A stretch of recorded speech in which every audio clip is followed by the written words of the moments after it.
Action. Regarding music for film, you know, my first experience working on a film was under the tutelage of Oliver Nelson.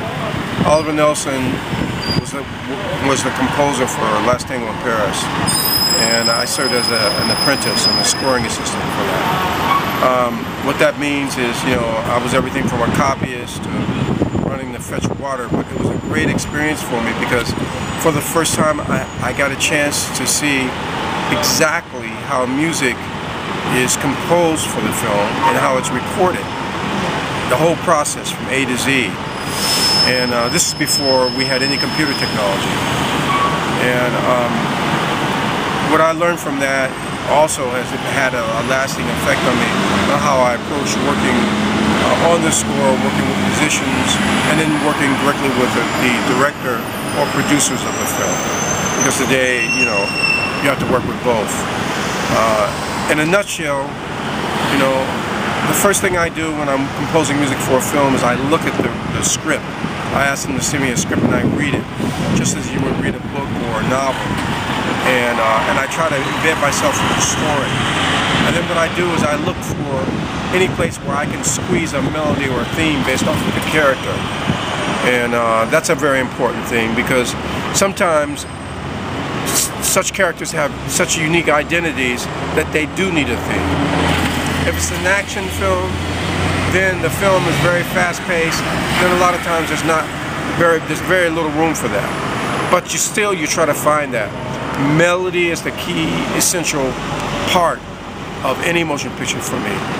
I think my first introduction to looking at a film and looking to see that the score, discovering that the score had a positive effect, was the film Black Orfero which featured the music of Antonio Carlos Jobim, Black Orpheus.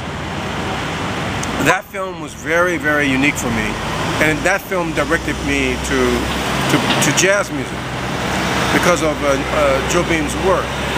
Initially, the film was very naked, mostly with children singing and guitar, but the melodies were so rich. The melodies gave you the orchestration, and I said, when I heard that, I said, wow, that's what I want to do.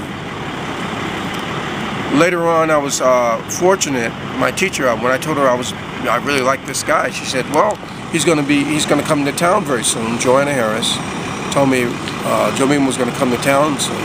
Would you like to go see him? And I said yes.